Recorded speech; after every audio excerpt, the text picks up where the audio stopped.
சாயி ஓம் சாயி ஓம் சாயி ஓம் சாயி ஓம் சாயி ஓம் சாயி ஓம் சாயி. ஓம் சாய்ராம். அனைத்து சாய் பக்தர்களுக்கும் வணக்கம். சாய்ராம், சாய் சீனு. சாய்ராம், இன்றைய தினம் இந்த வீடியோ பதிவில் நம்ம சத்குரு ஷிரடி சாயப்பா வளர்த்த புனிதமான குதிரை ஷியாம் சுந்தரை பற்றி தான் நம்ம இந்த வீடியோ பதிவில் தரிசனம் பண்ண போகிறோம். சாய்ராம், இந்த கதை ரொம்ப ஒரு சிறப்பான ஒரு கதை. சாய்ராம், வாங்க சாய்ராம், இந்த புனிதமான ஷியாம் சுந்தர் கதைக்குள்ளே நம்ம போகலாம். சாய்ராம், பாபாவுடைய ஒரு பக்தர், அவர் ஒரு தொழிலதிபர். அவர் என்ன பண்ணுறாருன்னா, அவர் தொழில் வளர்ச்சி அடைஞ்சு வர நேரத்தில், அவருடைய வியாபாரம் வளர்ச்சி அடைஞ்சு வர நேரத்தில் பாபாவுக்கு ஒரு அன்பு பரிசாக ஒரு குதிரையை கொடுக்குறாரு. அப்போ தோரகமாயில் பாபா அமர்ந்திருக்காரு. பாபாண்ட ஒரு குதிரையை, சிகப்பு கலர் குதிரையை பாபாவுக்கு கொடுக்குறாரு.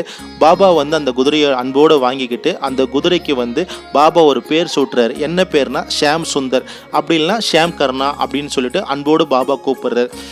இப்படிப்பட்ட நேரத்தில் பாபா எல்லாரையும் சொல்கிறாரு, இந்த குதிரை என்னால் பராமரிக்கப்படும், அதனால் இந்த குதிரையை அன்போடு ஒரு குழந்தையை பாதுகாப்பது போல் நீங்கள் அனைவரும் இந்த குதிரையை பாதுகாக்கணும். அதுக்கு தேவையான புல்கள் எல்லாமே கொடுக்கணும், உணவுக்கெல்லாம் கொடுக்கணும்னு சொல்லிட்டு பாபா சொல்கிறாரு. இந்த நிலையில் பாபா என்ன பண்ணுவார்னா, துக்காராம் என்ற ஒரு பக்தராண்ட குதிரையோடைய இந்த உணவுகளுக்கு எல்லாமே, குதிரையை பராமரிக்கிறதுக்கு துக்காராம் என்ற ஒரு பக்தராண்ட பாபா இந்த குதிரையை ஒப்படைப்பார். சைராம், துக்காராம் இந்த குதிரையை பாபா சொன்ன காரணத்தால் அன்போடு பாதுகாப்பார். குதிரைக்கு தேவையான அந்த உணவுகள், அந்த புல்கள், கொள்ளு, இது எல்லாமே கொடுத்துக்கிட்டே இருப்பார். சரியான நேரத்தில் அந்த உணவுகள்லாம் துக்காராம் கொடுத்துக்கிட்டே இருப்பார். குதிரையை ரொம்ப அன்போடு பராமரிப்பார். ஏன்னா பாபா ஒரு வார்த்தை சொல்லியிருப்பார், எல்லா ஜீவராசியிலும் நான் வாழ்ந்துட்டு இருப்பேன் அப்படின்னு பாபா சொல்லுவார். அதனால் இந்த ஷியாம் சுந்தரை என்னுடைய குழந்தைய அன்போடு நீ பார்த்துக்கணும் அப்படின்னு பாபா சொல்லுவார். அவரும் அன்போடு பார்த்துட்டு இருப்பார். ஒரு முறை என்ன ஆகும்னா, புல்லு கொடுக்க போவார் துக்காராம். குதிரை புல்லு சாப்பிடாது. எவ்வளையோ முயற்சி பண்ணுவார். என்ன ஆச்சு தெரியலையே குதிரைக்கு அப்படின்னு சொல்லிட்டு இப்போ அந்த புல்லை கொடுக்க போவார். குதிரை கொஞ்சம் கூட அந்த புல்லு பக்கமே போவாது. அந்த முகத்தை அந்த பக்கம் திருப்பிடும். இவர் என்ன பண்ணுவார், எவ்வளையோ குதிரை கிட்ட கெஞ்சி கிட்ட புல்லை கொண்டு போவார். குதிரை சாப்பிடாது. ஒரு கட்டத்தில் துக்காராம் ரொம்ப ஒரு கோபம் அடைஞ்சு என்ன பண்ணுவார்னா, ஒரு தடி இருக்கும், ஒரு பெரம்பு இருக்கும், அதை எடுத்து குதிரை முதுவில் ரொம்ப வேகமாக அடிப்பார்.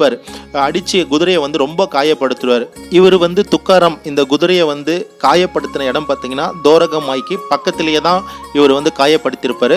ஆனால் இந்த காயப்படுத்தின விஷயம் பாபாவுக்கு தெரியாதுன்னு சொல்லிட்டு துக்காராம் நினச்சிட்டு இருப்பார்.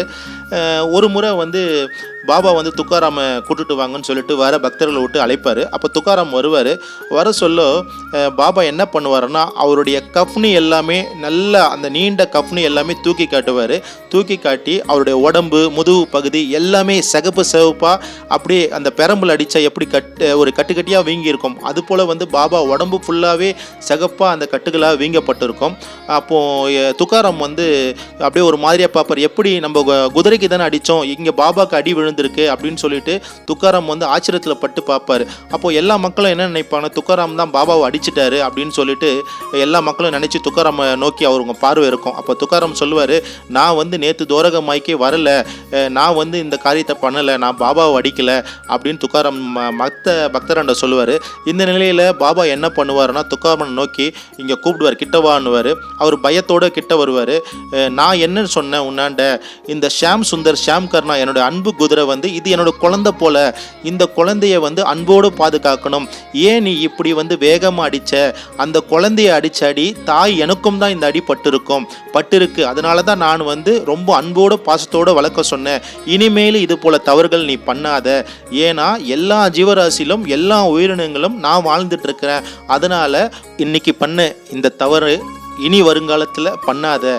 இந்த குதிரை என்னுடைய குழந்தை மாதிரி, உன் குழந்தைய நீ அடித்து தான் வளர்ப்பியா அப்படின்னு சொல்லிட்டு பாபா சொல்லியிருப்பார். அதனால் இனிமேல் குதிரையை அடிக்காத, எல்லா ஜீவராசிகளும் நான் வாழ்ந்துட்டுருக்கேன், நீ எல்லா ஜீவராசிலும் என்னை காணலாம் அப்படின்னு சொல்லிட்டு பாபா தெளிவாக சொல்லியிருப்பார். சாய்ராம், அது போக பார்த்தீங்கன்னா இந்த ஷியாம் சுந்தர் குதிரை ரொம்ப சிறப்பான ஒரு குதிரை. ஏன் அப்படி சிறப்புன்னு சொல்கிறேன்னா, பாபாவுடைய தோரகமாயில் அந்த நடைபெறும் அந்த 4 ஆரத்திக்கும் ரொம்ப அமைதியாக நிற்குமா சாய்ராம். அப்படியே ரொம்ப அமைதியாக நிற்கும். ஆரத்தி போட்ட உடனே அதனுடைய உடம்புலையும் அந்த கால்லையும் சில ஒரு சலங்கை போல் போட்டிருப்பாங்க. அந்த ஆரத்தி கேட்ட உடனே அந்த சலங்கையில் ஒரு நடனம் ஆடும் சொல்லுவாங்க. ரொம்ப ஒரு அற்புதமாக இருக்குமா சைரம் தோரகமாயில். அதே போல் ஆரத்தி முடித்த பிறகு இந்த குதிரை என்ன பண்ணுங்கன்னா தோரகமாய் அந்த சபா மண்டபத்தில் இருந்து பாபாவுடைய நேராக அந்த தோரகமாய்க்குள்ளே வந்து துணிக்கிட்ட போகுமா. அந்த படிக்கட்டு ஏறி பாபா அமர்ந்திருக்க துணிக்கிட்ட போயிட்டு பாபாண்ட ஆசீர்வாதம் வாங்குமா. அப்போ பாபா என்ன பண்ணுவாரா, தன்னுடைய வரநல்கும் கரத்தால் உதிய முதல்ல இந்த ஷியாம் சுந்தர் பாபாவுடைய அன்பான குதிரை ஷியாம் சுந்தர் நெத்தியில் பூசி விட்டுட்டு அதுக்கப்புறமா மற்ற பக்தர்கள் எல்லாமே பாபா உதிய கொடுப்பாரு. அதே போல் பார்த்தீங்கன்னா பாபா வந்து சாவடி ஊர்வலத்துக்கு போகும் பொழுது பாபா வெளியில் புறப்படுறாரு, அதாவது சாவடிக்கு தயாராகிறாரு அப்படின்னு தெரிஞ்ச உடனே இந்த சிகப்பு குதிரை வந்து பாபாவுடைய தோரகமாய் வாசல்ல ரெடியாக நிற்கும் சைரம். பாபா சாவடிக்கு போகும் பொழுது பாபா கூட அணிவகுத்துக்குன்னு சாவடி ஆண்ட போயிட்டு பாபாவை விட்டுட்டு அதே போல் பாபா சாவடி உள்ளே இருப்பார். மீண்டும் பாபா வருகைக்காக இந்த குதிரை வந்து காத்துட்ருக்கும். அப்படிப்பட்ட அன்போடு பாசத்தோடு பாபா வளர்த்த குதிரை தான் இந்த ஷியாம் சுந்தர் எனப்படும் ஷியாம் கர்ணா சைரம். இந்த குதிரை வந்து பார்த்திங்கன்னா பாபா ஷிரடியிலேருந்து ரகத்தா அதே போல் வந்து ரூகி இது போல் இடத்துக்கு பாபா பயணம் பண்ணியிருப்பார். பெரும்பாலான நேரத்தில் ரகத்தாவுக்கு குஷால் சந்த் வீட்டுக்கு போகும்பொழுது பாபா குதிரை வண்டிகளை தான் போவார். இப்படிப்பட்ட புனிதமான குதிரையை தான் நம்ம தரிசனம் பண்ணிகிட்டு இருக்கோம் சைரம். பாபாவுடைய இந்த அன்பான குதிரை ஷியாம் சுந்தரை வந்து பாபா எந்த இடத்துல ஷிரடியில் வளர்த்தாருன்னா தோரகமாய் இருக்குல்ல சைரம், தோரகமாய்க்கும் நம்ம அனுமன் கோயிலுக்கும் போகிறோம் பார்த்தீங்களா. இந்த தோரகமாய் செவரு வந்து கிழக்கு நோக்கி இருக்கும் செவரு. அந்த செவரு கிட்ட இந்த டர்னிங்கில் போனீங்கன்னா அங்கே ஷியாம் சுந்தர் ஹால் சொல்லிட்டு போட்டிருக்கோம் சைரம். இந்த ஷியாம் சுந்தர் ஹாலில் தான் பாபா வந்து குதிரையை அந்த காலகட்டத்தில் வளர்த்தாரு சைரம். நீங்கள் சச்சிரத்தில் படிச்சிருக்கலாம். அவுரங்கா பக்தர் அப்படின்னு சொல்லிட்டு ஒரு அம்மையாருக்கு வந்து 27 ஆண்டுகள் வந்து குழந்தை பாக்கியம் இல்லாமல் இருக்கும். அப்போ பாபாவுடைய ஆசீர்வாதத்தால் ஓராண்டுக்குள் குழந்தை பிறக்கும் பாபா சொல்லியிருப்பார். அப்போ கணவனும் மனைவியும் அந்த 6 மாதம் கை குழந்தையோடு வந்து பாபாவுடைய ஆசீர்வாதம் வாங்குவாங்க. அப்போ தகப்பனார் என்ன பண்ணுவார், பாபாவுக்கு வந்து அன்பளிப்பாக ரூபாய் 500 கொடுத்துருப்பாரு. இந்த 500 வந்து பாபா வந்து இந்த ஷியாம் கர்ணாக்கு வந்து கொட்டாய் கட்டை வந்து பாபா பயன்படுத்தியிருப்பார் சைரம்.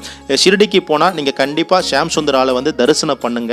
அதே போல் பார்த்தீங்கன்னா பாபா மகா சமாதி அடைஞ்ச பிறகு ஷியாம் சுந்தர் பாபாவுடைய குதிரை என்ன பண்ணுன்னா பாபாவுடைய சமாதிக்கு போயிட்டு அங்கே நின்று பாபாண்ட பிரார்த்தனை பண்ணும், பாபாண்ட மண்டி போடும், பாபா முகத்தை பார்த்து ஏதோ சொல்கிற மாரி பேசுமா. இப்படியெல்லாம் நிகழ்வுகள்லாம் இந்த குதிரை வந்து பண்ணியிருக்கு. பாபாவுடைய சக்தி அது என்னன்னு நம்மளுக்கு புரியுது சேரம்.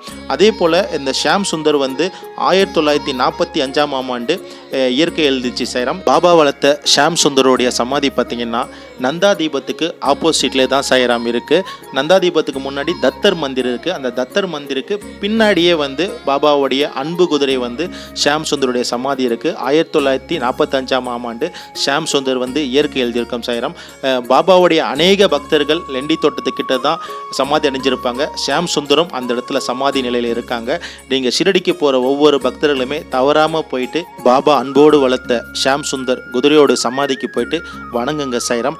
இந்த குதிரை வந்து பார்த்திங்கன்னா ஷியாம் சுந்தர் பார்த்திங்கன்னா 1945 வந்து இயற்கை அடைஞ்சிருக்கும் சைராம். அதுக்கப்புறமா பார்த்திங்கன்னா பாபாவுடைய தோரகமாயில் சபா மண்டபத்தில் பார்த்திங்கன்னா பாபா ஷீலாக்கல்ல அமர்ந்திருப்பார். ஒரு பக்கம் வந்து ஷியாம் சுந்தர் குதிரை இருக்கும், இன்னொரு பக்கம் வந்து புலி இருக்கும். நீங்கள் ஷிரடிக்கு போகிற ஒவ்வொரு பக்தர்களுமே பார்க்கலாம். அதே போல் ஷியாம் சுந்தர் பயன்படுத்திய அந்த பொருள் எல்லாமே, அந்த ரோப்பு, அந்த மணிகள் எல்லாமே பாபாவுடைய மியூசியமில் வந்து வச்சுருக்காங்க. ஷிரடிக்கு போகிற ஒவ்வொரு பக்தர்களுக்குமே தயவு செய்து நந்தாதீபத்துக்கு பக்கத்தில் இருக்க ஷியாம் சுந்தர் பாபாவுடைய அன்பும் பாசமிகு ஒரு குழந்தை ஷியாம் சுந்தருடைய குதிரையோடைய சமாதிக்கு போங்க, அங்கே வணங்குங்க. எல்லா இடத்திலும் பாபா வந்து வியப்பிச்சு இருக்காரு. ஏன்னா பாபா என்ன சொல்கிறாருன்னா, இந்த குதிரை மூலியம் என்ன சொல்கிறாருன்னா, எல்லா ஜீவராசிகளும் நீங்கள் என்னை காணலாம் அப்படின்னு பாபா சொல்கிறாரு. அதனால் எல்லா ஜீவராசிகளும் வணங்குங்க. எல்லா ஜீவராசியிலும் பாபா வாழ்ந்துட்டு இருக்காரு. நம் எல்லோருக்கும் இறைவன் ஒருவரே எஜமானர். ஷிரடி சாய்பாபா ஸ்ரீ சாயை பணிக. அனைவருக்கும் சாந்தி நிலவட்டும். சச்சிதானந்த சத்குரு சாய்நாத் மகராஜ் கி ஜெய். சச்சிதானந்த சத்குரு சாய்நாத் மகராஜ் கி ஜெய். சச்சிதானந்த சத்குரு சாய்நாத் மகராஜ் கி ஜெய். ஹல்லா மாலிக்.